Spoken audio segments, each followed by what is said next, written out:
So I was sitting on my couch earlier and thinking about the disaster that was last night. That's what my mind has done since, basically, I was packing up my stuff at Tab Sports Bar yesterday.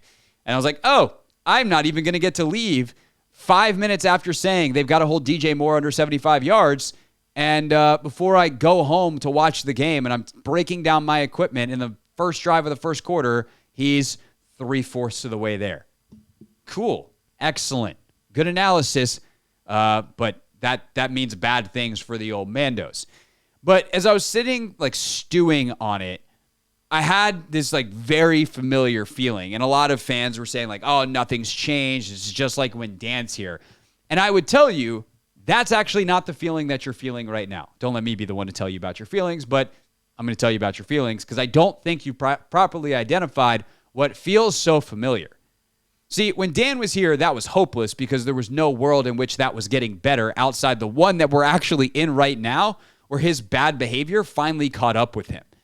This one, though, has hope, just an unsatisfying timeline. We see Josh Harris and we're like, oh, he can fix this. I wish he could fix it right now, but if we're being really honest with ourselves, it's not really able to be fixed right now.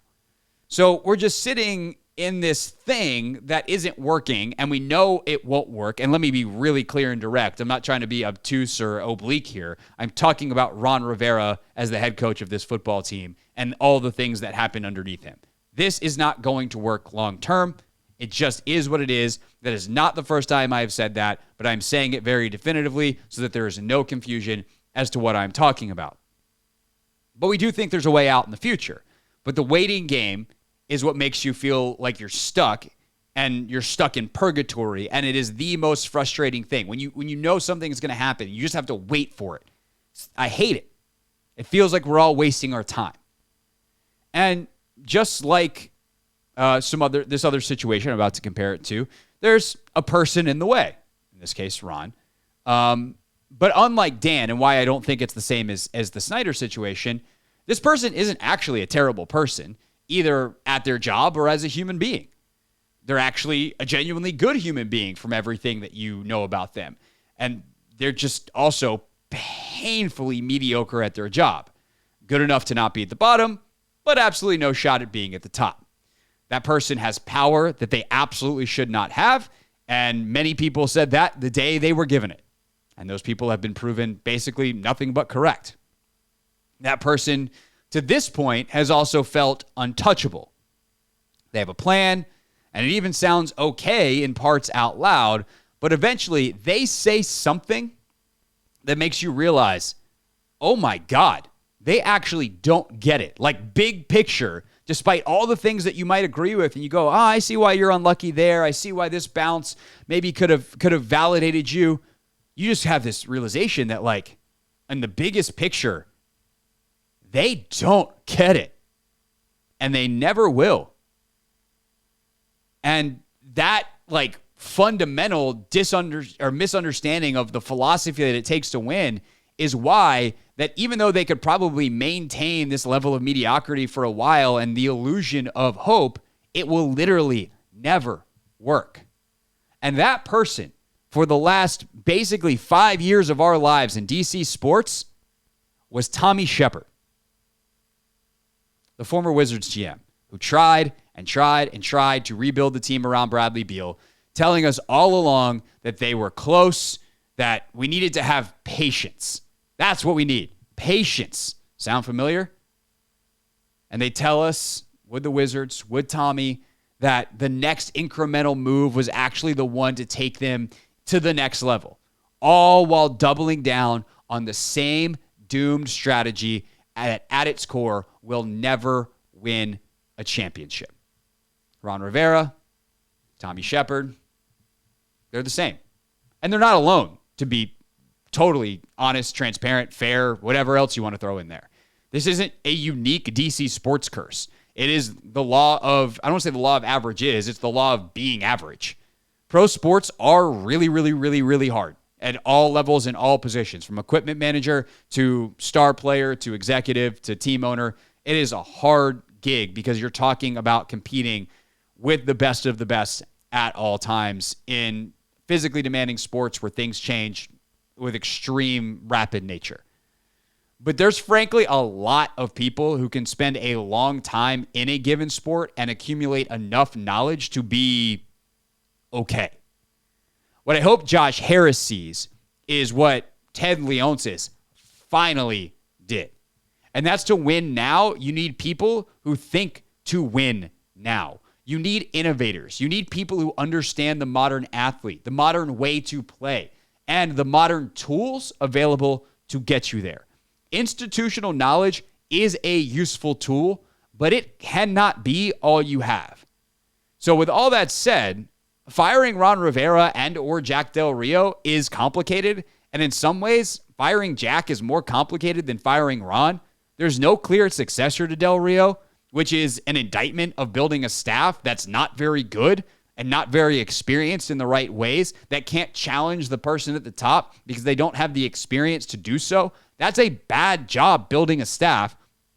And if something goes wrong, whether it be performance or life happening, because sometimes things happen, there is no clear successor on this staff. And by the way, they had one last year. His name was Chris Harris. He's now in Tennessee. And they let him walk out the building. Not only did they let him walk out without trying to retain him by promoting him when they, a lot of people thought they might move on from Del Rio and do just that last year, either in season or afterwards, but they did not replace him in terms of the quality of coach. They did not get someone else that could be, if Jack Del Rio got sick and missed a game, who calls the defense? Nevertheless, if they're performing at a level that said, maybe we need to move on from this guy.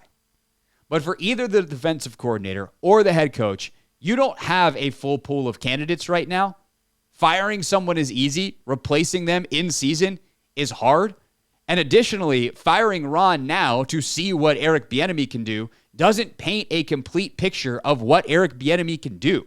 We saw a lot of what he would do this offseason because he seemingly ran everything this offseason, but he wasn't fully in charge. And the offseason is a huge part of NFL coaching, in part because that's when you hire your staff, which is something that Eric Bieniemy obviously cannot do right now.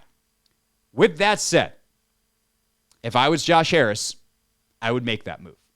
And the reason I would do it is actually described by, of all people, to complete this analogy with the Wizards, Michael Winger. Winger is fond of the saying that sometimes change for the sake of change accelerates progress. Sometimes the next step might not be clear, but the status quo is. And it's clearly not working. It's also clear that this isn't the staff to take you into the future. I do not see a world in which this team, the 2023 Washington Commanders, is competing for a title this year. And if Josh Harris feels like he needs to do right by Ron Rivera for being a good steward of the franchise through all of the crap that it's been through the last couple of years, by letting him coach out the season, and he doesn't want to double pay coaches after paying all that money because he knows that it's not actually going to yield results this season, that's fine. That is his prerogative, and it is not an indefensible choice. It is delaying the inevitable, but I actually don't think that it puts them behind moving forward into the future. If Ron Rivera doesn't see a clear way to improve by moving on from Jack Del Rio, that's fine too, for all of the same reasons. But it is also a data point, and eventually your results speak for themselves and how effective your process was. And no matter how much Ron tells us that this is a young team and to have patience, he can't escape the same reality that Tommy Sheppard couldn't escape. You are what your record says you are. And as we sit in year 4 of the Ron Rivera era, the record isn't anywhere close to good enough. Your calls on that. 301-230-0980 before Sam Fortier joins us at 5 next on The Hoffman Show on the Team 980. Always live as well on the free Odyssey app.